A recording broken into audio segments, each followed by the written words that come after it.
So, let's talk about my singing monsters. On the surface, it's this incredibly charming world, right? It's all about whimsical creatures and their super catchy tunes. You get to breed them, feed them, and build your very own monster orchestra. It's bright, it's fun, it's a game the whole family can play. Your whole goal is to collect all these little guys, from the deep bum-bum of a mammoth to the complex melodies of a bogart, and create this perfect musical island. But what if that beautiful paradise you're building is hiding a really dark secret? I mean, have you ever stopped to wonder why they sing nonstop? Is it really a song of pure joy, or could it be a desperate cry for help?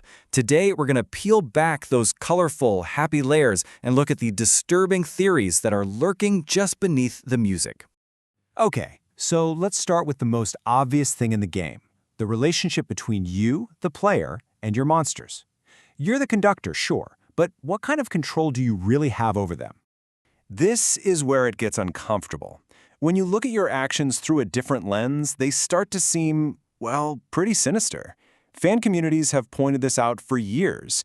You're not just breeding monsters, you're forcing them to breed. You're not just feeding them to level up, you're conditioning them. This is the core of what's known as the slavery theory.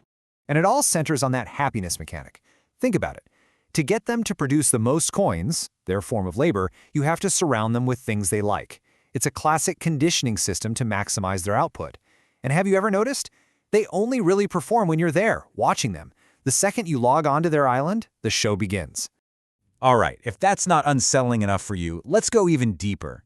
Let's forget about the monsters for just a second and talk about the very ground they're standing on. Because it is not what you think it is.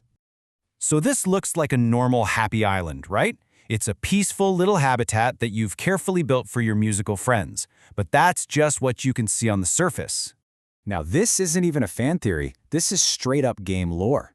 The islands themselves, they are the actual dormant bodies of these ancient godlike beings called the Colossals. They supposedly sacrificed themselves to create a safe world for the monsters. But the real question is, are they just sleeping?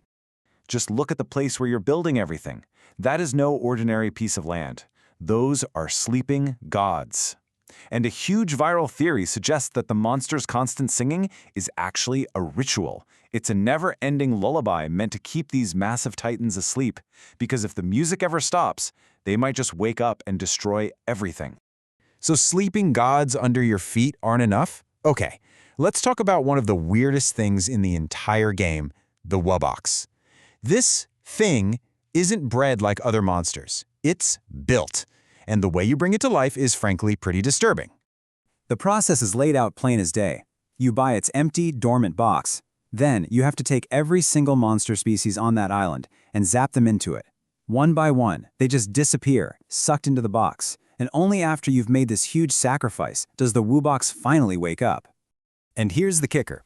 The Wubox has a direct link to the human world. It's not just some magical being, it's part machine. Its voice, especially the rare Wuboxes, is all glitchy and sounds like it's singing error messages. It's this weird fusion of monster life and something else. Which of course leads us to this absolutely chilling theory. When you zap a monster, you're not just moving it, you're sacrificing its soul, its very life force, to power this robotic creature.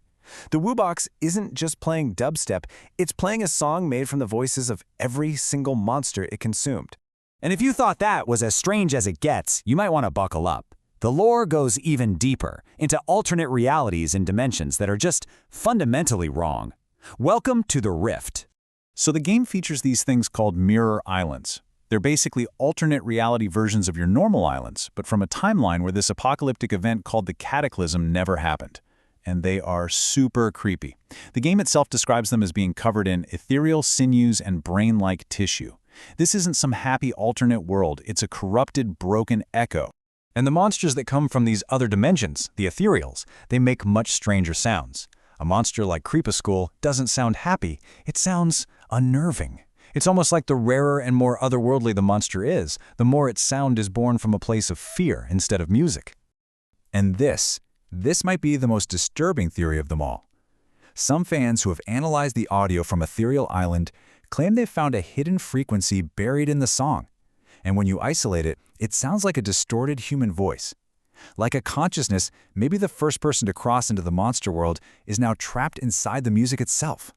So after all that, after the theories of slavery and sleeping gods and soul-collecting machines and voices trapped in the music, we kind of have to look at the whole game one last time. Because this is what it's all about, right? This is the goal. A full island, every monster singing together in perfect harmony. It's your own perfect symphony. It's proof of all the time and care you put in. But now, it probably looks a little different, doesn't it? And that really brings us back to the most important question. Is that a perfect symphony you've created? Or is it a perfectly controlled workforce singing an eternal lullaby to imprison ancient gods, powered by the souls of sacrificed monsters? After knowing all of this, do you still dare to press play? Look, there are so many other strange theories out there. What have you noticed? Let us know in the comments if you found anything weird or unsettling on your own island. We'd love to hear it.